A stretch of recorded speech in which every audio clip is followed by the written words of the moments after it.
Hey everybody, Danny Koker here, aka The Count. You know, we've been shooting up some videos regarding questions and answers that y'all have had, and now I'm trying to respond to some of the questions on some of the videos. So right now I want to refer to a video that we put up not too long ago, which is the story behind the Motley Crue Porsche. And so I'm going to answer some questions regarding that, which, you know, we call it the Motley Crue Porsche in the video, but technically it's Nikki Sixx's Porsche, or was.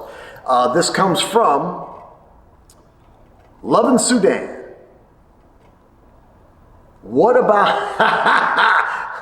you got a good eye. What about the Mercedes-Benz C126 SEC? Really want to know about that. You saw that sitting in the background. It's sitting right there. I can see it out of my peripheral right now. It's one of my favorite cars. It was my father's car at one point. It is a it's a 1982 100% Euro version, lightweight, small bumpered SEC AMG. The car is really a wonderful, wonderful car.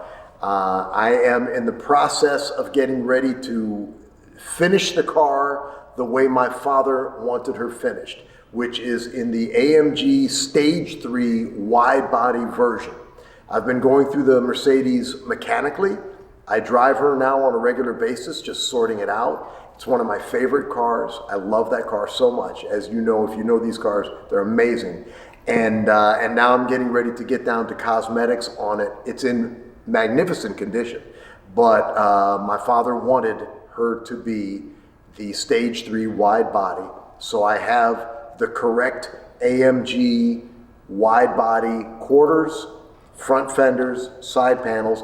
I even have the correct 16-inch AMG Stage 3 Penta 5-spoke wheels for all four corners on it. And I'm going to share with you guys the build of that car along the way. It's a personal favorite, and I really appreciate you asking about it. Good eye. And that wasn't me being Australian saying, you know, have a nice day, good eye. It was actually me saying you have a good eye. Anyways, this comes from Mr. Han. Is there a new season of the show coming out? Yes, Mr. Han, there is. Stick with me. You never know where, when, what, or why, but just stick with me, Mr. Han. You're going to see some cool stuff coming up here in the very near future. Good question. This comes to me from Arsen11. G'day, Danny. Okay, you must be from down under. Any chance of a video on the Dodge van in the background? Cheers from New Zealand, down under. Okay, I love it. Yeah, man, we'll do a walk around on the video on the van. She's sitting right over there. From where I'm sitting right here, I see her in my peripheral. I'll give you just a little background on her. She's a 1975 Dodge van, and actually it was a show van from the 70s, man. The van has been a one of the old school show vans from back in the day, and the van was up in Canada, and the folks, when they wanted to sell her, they contacted me. And it's actually a 17,000 original mile 1975 Dodge van, and has been a show van all of her life. And it's really, really neat. So I tell you what, one of these days here soon, we'll do a walk around on it and we'll post it for you. Thanks for the question. It's a really cool van. You got a good eye on that one, brother. Thank you. Okay, so on these question and answer videos, we did a video not too long ago on the fact that I really love to do burnouts. I really enjoy laying some rubber and smoking some tires. So let's answer some questions that were sent regarding the burnout video. Here we go, first question. This is from The Passion. Question: Danny, now that Gibson Guitars has been brought back into its former glory, amen to that, would you, as a Corvette lover, work with them on a Corvette-inspired guitar, like the old Corvette Les Paul? If you would, what Gibson model would you like to use as the base design, and what would you do with it? Cheers from Portugal. Man, that is a really in-depth question, man. I'm a classic with the Les Paul. I mean, I like your classic Gibson Les Paul. I'm a big fan of like the tobacco burst wood on it. Really traditional in that, but you know, as far as anything I would do to it, because you never want to mess up just a magnificent playing guitar like that. It would be cosmetics. It would be done in a paint scheme that would probably be very Baldwin Motion-esque in its vibe. This comes to me from Andy Outlaw W749. What kind of exhaust are you running on that truck? Okay, we're talking about my 56 Chevy in the Burnout video, and I smile. I get happy. That truck makes me happy. The exhaust on that truck. First off, I'm running a 383 stroker, small block Chevy in it that has been massaged very, very well. So it's got a whole lot of horsepower. She's got nice long tube headers on it, and I'm running merely 2-chambered Flowmasters on it, and they kick out the sides right in front of the rear tires. So the truck has got a beautiful, wicked, wicked sound to it. And I know that's why you're asking that question. You're like, dude, that thing sounds sick. It does sound great. Thanks for the question. I appreciate it. This is from Nick Gefkin.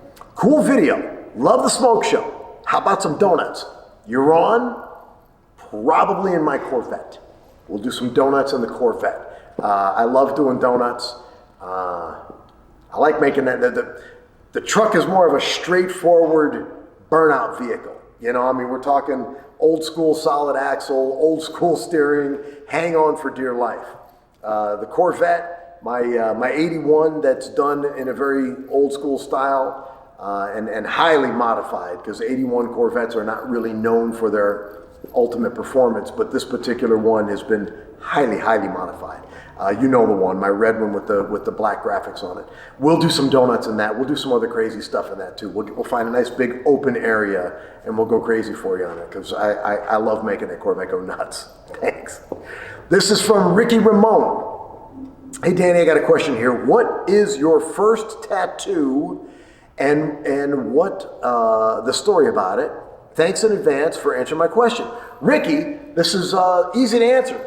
It's my cross, man. This is actually my first tattoo, and it was kind of fun because I had no ink before that, and one day I just decided, you know what, I want to do my cross, and everybody always picks the prime piece of real estate is right here on your arm, and everybody that had ink told me the same thing. Dude, you're going to take the prime piece of real estate, and you're going to do your first tattoo, and it's going to be just this little something, and then you get bit by the bug, and you want more ink all over the place, and then you go back to that prime piece, and you wished you would have done something bigger and better. So for my first piece of ink, I just did the biggest cross I could fit on my arm over here, and that's the story behind it, man.